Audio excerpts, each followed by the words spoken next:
Price the lord. ಇಂದಿನ ವಾಚನದ ಧ್ಯಾನಕ್ಕೆ ತಮಗೆಲ್ಲರಿಗೂ ಸ್ವಾಗತ.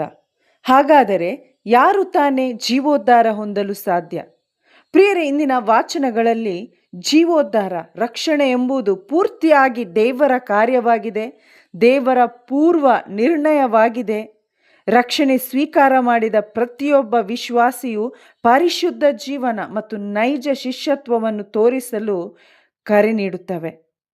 ಯೇಸು ಸ್ವಾಮಿ ಐಶ್ವರ್ಯವಂತನು ಸ್ವರ್ಗ ಸಾಮ್ರಾಜ್ಯ ಸೇರುವುದು ಕಷ್ಟ ಎಂದು ಹೇಳಿದಾಗ ಶಿಷ್ಯರು ಕೇಳ್ತಾರೆ, ಹಾಗಾದರೆ ಯಾರು ತಾನೇ ಜೀವೋದ್ಧಾರ ಹೊಂದಲು ಸಾಧ್ಯ?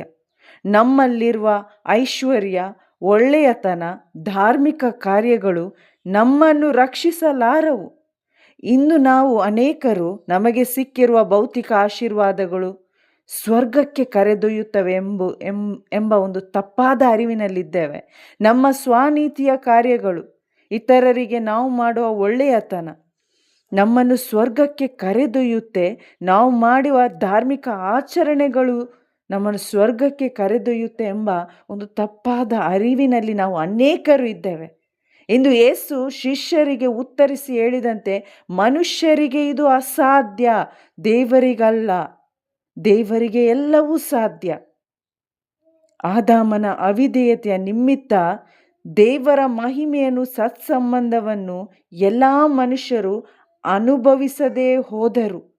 ಅಂದರೆ ಎಲ್ಲರೂ ದೇವದತ್ತ ಮಹಿಮೆಯನ್ನು ಕಳೆದುಕೊಂಡವರು. ದೇವರ ಸತ್ಸಂಬಂಧ ಕಳೆದುಕೊಂಡ ಮಾನವ ತನ್ನ ಸ್ವಂತ ಪ್ರಯತ್ನದಿಂದ, ಸ್ವನೀತಿಯ ಕಾರ್ಯಗಳಿಂದ, ಧಾರ್ಮಿಕ ಆಚರಣೆಗಳಿಂದ ಅದನ್ನು ಪಡೆಯಲು ಪ್ರಯತ್ನ ಪಡುತ್ತಲೇ ಇದ್ದಾನೆ. ಆದರೆ ಆತ್ಮದಲ್ಲಿ ಸತ್ತಿರುವ ಮನುಷ್ಯನಿಗೆ ಇದು ಅಸಾಧ್ಯವಾಗಿದೆ. ಆದರೆ ದೇವರಿಗಲ್ಲ. ರಕ್ಷಣೆ ಎಂಬುದು ಪೂರ್ಣವಾಗಿ ದೇವರ ಕಾರ್ಯವಾಗಿದೆ, ದೇವರ ಅನುಗ್ರಹವಾಗಿದೆ. ದೇವರು ಲೋಕವನ್ನು ಎಷ್ಟಾಗಿ ಪ್ರೀತಿ ಮಾಡಿದರೆಂದರೆ ತಮ್ಮ ಏಕೈಕ ಪುತ್ರನನ್ನೇ ಧಾರೆ ಎರೆದರು. ಅಂದರೆ ಯೇಸು ಕ್ರಿಸ್ತರಲ್ಲಿ ನಮ್ಮ ರಕ್ಷಣೆಯನ್ನು ದೇವರು ಇಟ್ಟಿದ್ದಾರೆ. ಪುತ್ರನಲ್ಲಿ ವಿಶ್ವಾಸ ಇಡುವುದರಿಂದ ಮಾತ್ರ ಜೀವೋದ್ಧಾರ, ನಿತ್ಯ ಜೀವ ಪಡೆಯಲು ಸಾಧ್ಯ. ಅದಕ್ಕಾಗಿ ಎಫೆಸ್ಯ 2:8-9 ಹೇಳಿರುವಂತೆ, ದೈವಾನುಗ್ರಹದಿಂದಲೇ ವಿಶ್ವಾಸದ ಮೂಲಕ ಜೀವೋದ್ಧಾರ ಹೊಂದಿದ್ದೀರಿ. ಇದು ನಿಮ್ಮ ಸ್ವಂತ ಪ್ರಯತ್ನದ ಫಲವಲ್ಲ, ಮಾನವನ ಪುಣ್ಯ ಕಾರ್ಯಗಳ ಪರಿಣಾಮವೂ ಅಲ್ಲ, ದೇವರಿತ್ತ ವರಪ್ರಸಾದ. ಆದ್ದರಿಂದ ಯಾರು ಹೆಮ್ಮೆ ಪಡಲು ಆಸ್ಪದವಿಲ್ಲ. ಪ್ರಿಯರೇ, ದೇವರೇ ಸ್ವತಃ ತಮ್ಮನ್ನೇ ಧಾರೆ ಎರೆದು ನಮ್ಮನ್ನು ಪಾಪ, ಶಾಪ, ಸೈತಾನನ ವಶದಿಂದ ತಪ್ಪಿಸಲು ಮಾಡಿದ ಕಾರ್ಯವಾಗಿದೆ. ಆ ಶಿಲುಬೆಯ ಮರಣ ಇವತ್ತು ನಮಗೆ ಜೀವೋದ್ಧಾರ ತಂದಿದೆ.